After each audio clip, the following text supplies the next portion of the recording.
Good morning, Miss Lalaine. Good morning, ma'am. Okay, Miss Lalaine, can you tell me about yourself? My name is Casio. I am a single mom, 27 years old, and I live in Quirino province. Okay, I have few questions for you to answer, so let's start. Why do you want to work as a maid? Because I want to earn money, ma'am. Why you choose Malaysia when there is a lot of other country? Because Malaysia is a beautiful country. How are you qualified for this job? Because I know myself, ma'am, that I am hardworking. May I know what is your education level is? First year college, undergraduate, ma'am, in associated Okay. with What is your recent working experience?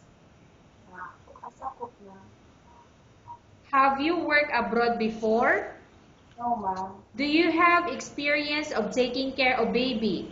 Yes, And whose baby you are taking care of? my own daughter, ma'am. What about elder or older people? Do you have experience? Yes, ma'am. May I know whose elder or older people you are taking care of? My aunt and my uncle, ma'am. How old is your aunt and your uncle when you take care of them? My aunt is 56 years old. Then my uncle is 80 years old. Do you have any other special skills? Yes, ma'am.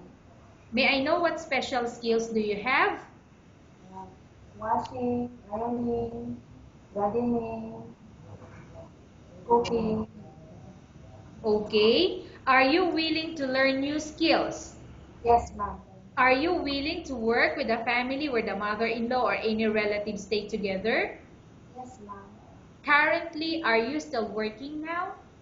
No, ma'am. Do you know how to cook? Yes, ma'am. What sort of food can you cook? Filipino food, ma'am, and I can also cook a Chinese food. Okay, can you please tell me what Chinese food that you can cook? Fish, fish steam, ma'am, vegetable steam, like that, ma'am. Okay, what about Filipino food that you can cook? Adobo, pakbet, like together, like That means you have to do washing, cleaning, ironing, and cooking. yes, ma'am.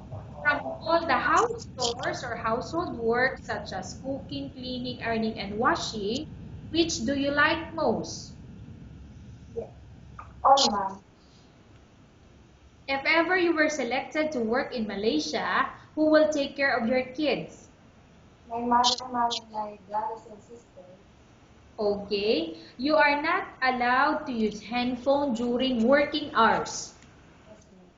You are only allowed to use handphone after you finish all the works and when going to bed. You are strictly needed to surrender the handphone to your employer in the morning and your employer will return back to you once you're going to bed. Yes, ma'am. If ever your employer finds out that you're abusing your handphone and it's affected your work performance, your employer will confiscate your handphone and you're not allowed to hold it anymore. Instead, your employer will allow you to call to your family 3 times in a month. You're only allowed to bring normal phone and you're not allowed to bring smartphone. Are you agreed for the terms and condition? Yes, ma'am. Are you agreed to the rules and regulation for the handphone? Yes, ma'am. How many years is the contract as you agreed and understand? 2 years, ma'am. Can you describe for me your ethics or your attitude? Loyal, disciplined, patient, respectful. Yes, ma'am. How can you assure to us that you will work hard in Malaysia? I will do my best, ma'am. Can you promise not to use the telephone without the permission of your employer? Yes, ma'am. Can you promise not to put on makeup but to dress properly while work? Yes, ma'am. Can you promise not to invite friends and relatives without the consent of your employer? Yes, Can you promise not to ask for advance salary from your employer under any yes, circumstances? yes, ma'am. Do you really understand of the rules and regulation of the agency? Yes, ma'am. Do you pay any placement fee for you to come to Malaysia to work as a maid? No, ma'am. Do you have any history of sickness, example breast cancer or any other illness? No, ma'am. Do you suffer from any skin diseases, allergy or physical defect? No, ma'am. Have you suffered from any serious illness? No, ma'am. Do you smoke? No, ma'am. Have you undergone any operation? Yes, ma'am. May I know what operation you underwent? Ectopic pregnancy, ma'am. Okay. When was the last? What was the date when you had the operation? September 2010, ma'am. 2010. Okay. Are you medically fit? Yes, ma'am. Are you in any medication? No, ma'am. Are you allergic with any food? No, ma'am. Are you prepared to work for the employer of any race? Yes, ma'am. Are you prepared to eat the type of food taken by your employer? Yes, ma'am. Are you afraid of being left alone in the house? No, ma'am. Are you afraid of dogs or other pets? No, ma'am. Can you promise to work according to instruction from your employer? Yes, ma'am. Do you have any immediate family working in Malaysia? No, ma'am. Okay, Ms. Lalaine, we have finished our question section. Let's go to case study.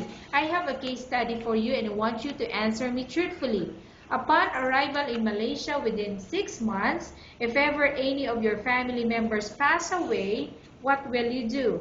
Will you continue to work till finish your contract or you will go back? I will continue, ma'am, to finish my contract. Ms. Lalaine, can you please louder your voice? And may I know what is your answer? I will continue, ma'am, to finish my contract. Okay, tell us about yourself and why do you want to work in Malaysia as domestic helper? I am working, then I want to go in Malaysia to earn money to my daughter. Okay, Miss Lalaine, what do you want to tell to your employer who watching your video? Hello, ma'am. Good afternoon. I hope you like me, ma'am, your maid. Then I will do my best, ma'am, to do all my work and to follow your rules and regulations. Okay, thank you very much, Miss Lalaine. We will update your agency if there's any selection made with the employer.